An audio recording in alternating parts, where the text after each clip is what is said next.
Hi, my name is Mandla Mnangeni and welcome to the 22nd installment of the Standard Bank Joy of Jazz.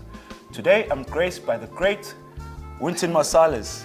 Man, it's a pleasure. Always a pleasure, Yes, always a man, pleasure. my pleasure, my So pleasure. to kickstart this conversation, you are the only musician to ever get a Grammy for both jazz and classical music. I mean, that's a tremendous feat and nobody since then has accomplished that. Tell us more about that.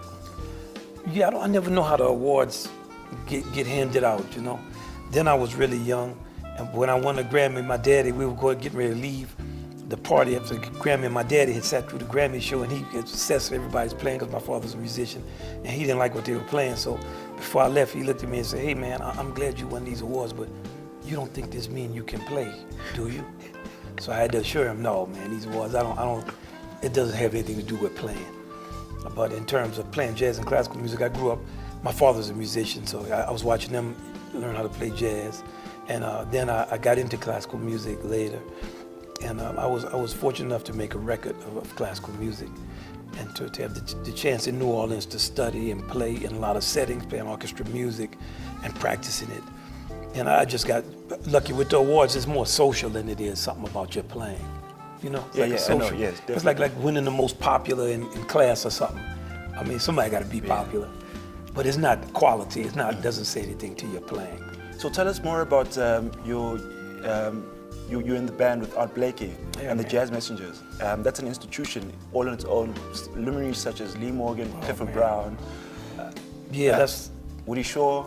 You know, I had moved to New York, and then I was 17, and I had a roommate who played drums.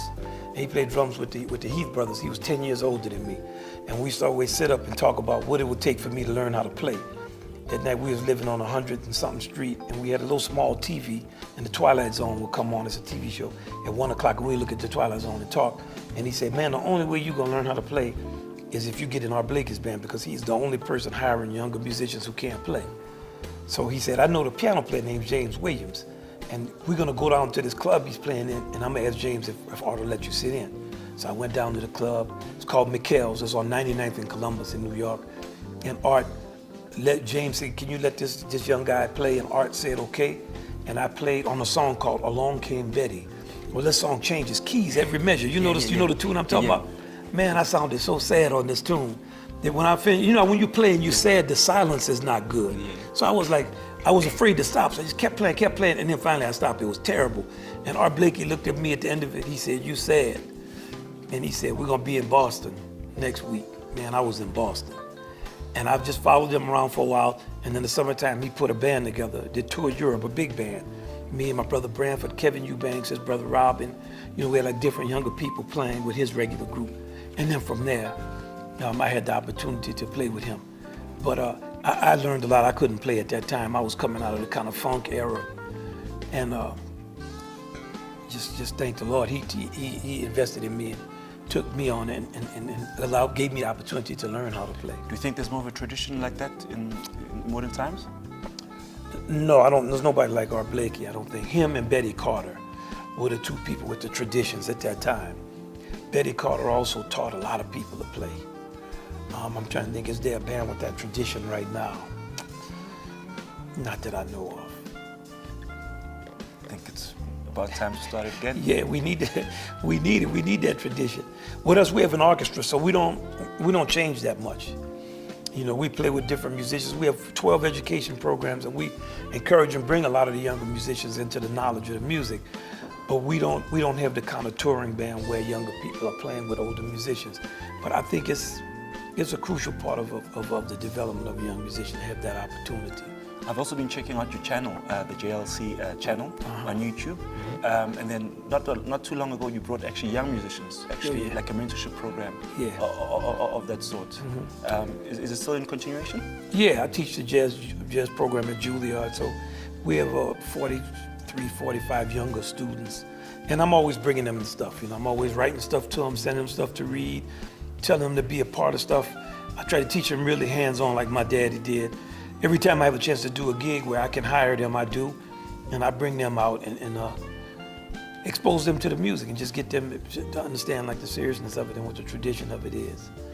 Who were your main influences growing up on trumpet and composition? You know, arrangements? in the 70s, we all liked Freddie Hubbard. So I love Freddie Hubbard, Miles, certain periods of Miles that I knew. We didn't know all of the periods at that time. Clark Terry, who I saw live, I loved him because I saw him play live. Also, Sweet Edison, I saw him live, so I loved him. Blue Mitchell, I saw him play.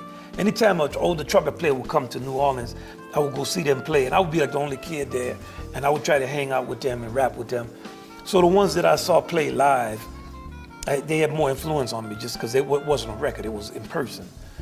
And that was my main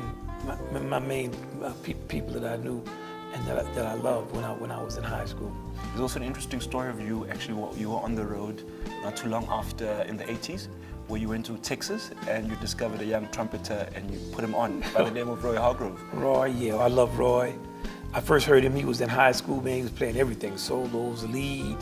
So I asked him to come sit in with us, just like the older musicians like Sonny Stitton, my father, they always asked me to come play. And of course, he lit the club up. I mean, he was so phenomenal. Nicholas Payton, they, also phenomenal musician, just the things Nicholas could do, all the different instruments he could play. And what advice, in closing, what advice would you give to young musicians in actually carving out their own voice? Or you got to be much more intense and serious than you could imagine. You can't imagine it. Like it's like you'll be playing a sport or something, and somebody who's really hungry get out there and they'll out hustle you 10 times that. Like you have to be so for real. You can't imagine it. The intensity that's required to actually move people with your voice and not compromise it and not sell yourself out. You have to take yourself and your creativity so absolutely seriously for such a long time. Study, practice, be for real, subject yourself to people not liking what you're doing, remain humble, don't use arrogance as a way to save you from having your feelings hurt, and be for real and keep that fire, but you have to be much more intense than you can imagine. Thank you for that. Yes, sir. And in closing, which 3 acts are you looking forward to see in this year's installment of the Joy of Jazz? Man, I just look at everybody, man. I never know. One good thing about when you go to a live concert is you get to see people you don't know. And I try not to say, I want to see this, or I don't want to see it. It's like when I listen to a record. I don't want to have an opinion about it. I want to learn it as I go. And I want to develop my taste with my experiencing of that thing, not through any type of prejudice. And what I love about festivals is that you get to see a bunch of groups that you would never see at home. So I look forward to whoever is playing. Thank you. I didn't know that we was on the couch. You should have told me that. I got to know the couch was part of it. Good. Be sure to check us out. Be sure to check out Wynton and the JLC Orchestra tonight at the Dina Lady stage. That's right. And this is a nice couch. Good idea. The blue couch. The blue couch. That's what makes it different. That blue couch.